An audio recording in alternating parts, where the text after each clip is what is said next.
Dois carros C1 e C2 descrevem inicialmente movimentos retilíneos uniformes com velocidades de módulo, respectivamente, iguais a V1 igual a 15 metros por segundo e V2 igual a 20 metros por segundo, ao longo de estradas diferentes que se cruzam.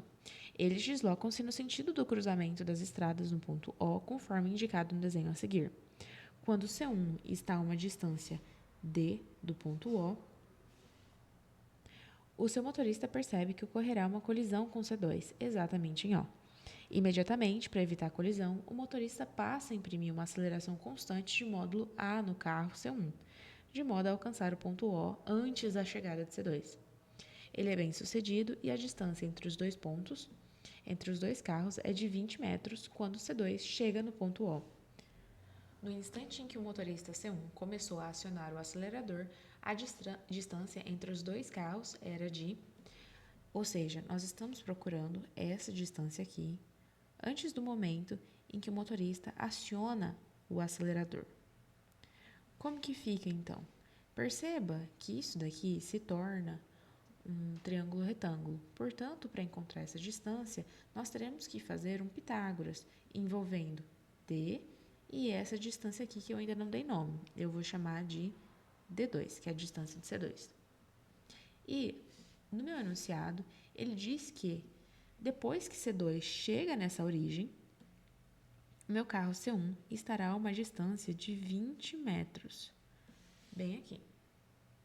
Então, o que a gente vai ter que fazer para encontrar esse x? Aplicar Pitágoras. X ao quadrado é igual a D ao quadrado mais D2 ao quadrado. Porém, se vocês notarem, não temos nenhuma distância, não temos nada. Então, é justamente isso que a gente vai analisar. A gente vai analisar cada uma das situações propostas nesse exercício.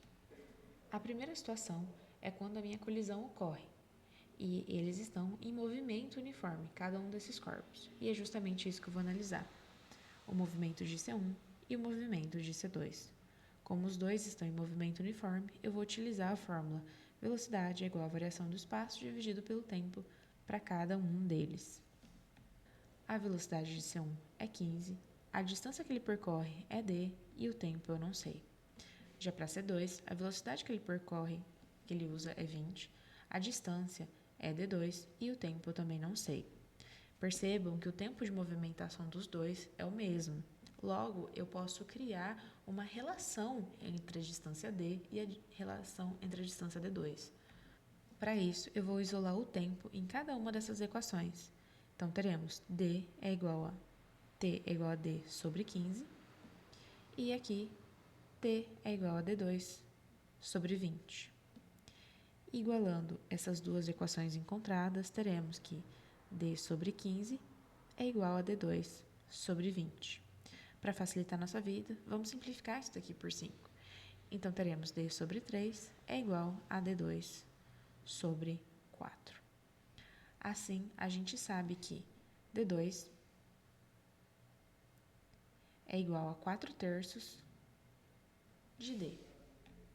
Portanto, já nessa primeira análise, eu consigo descobrir o tempo de movimentação desses corpos e a relação de distância entre eles.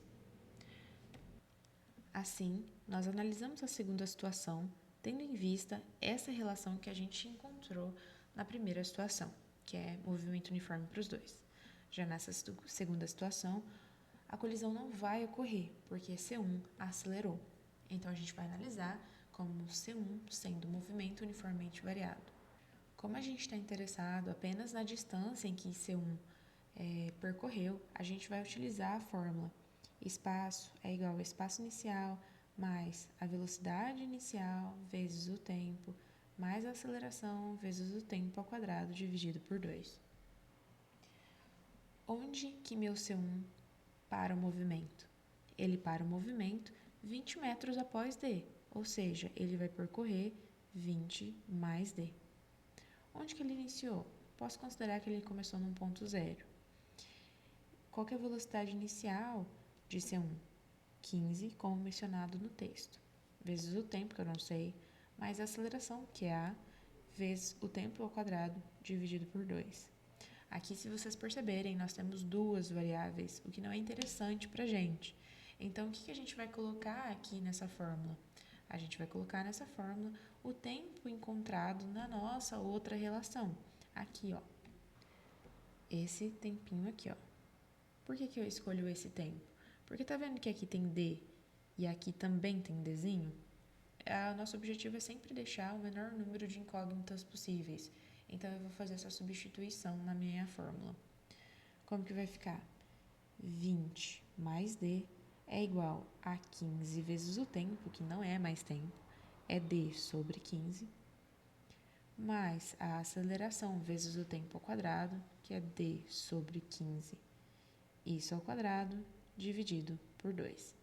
Se a gente ajustar essa fórmula simplificando, vai ficar 20 mais D é igual a D mais a aceleração vezes D ao quadrado sobre 225 e isso daqui sobre 2.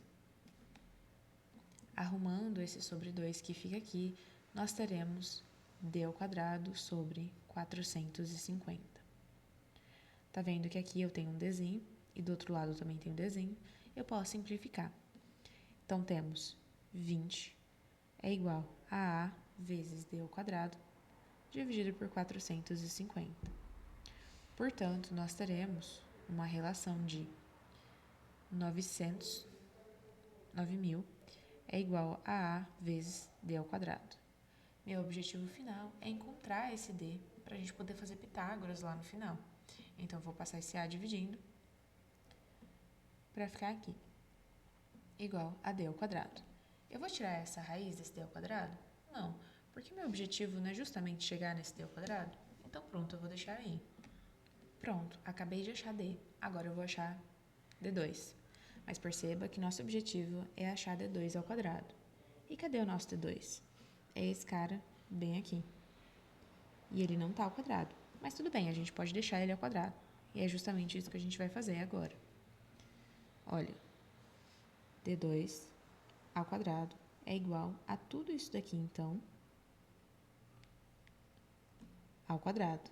Então, nós teremos que D2 ao quadrado é igual a 16D ao quadrado sobre 9. E olha só, eu já sei quem é D ao quadrado. É só eu substituir aqui nessa fórmula. D ao quadrado, eu descobri justamente que é 9.000 sobre A. E isso daqui está sobre 9.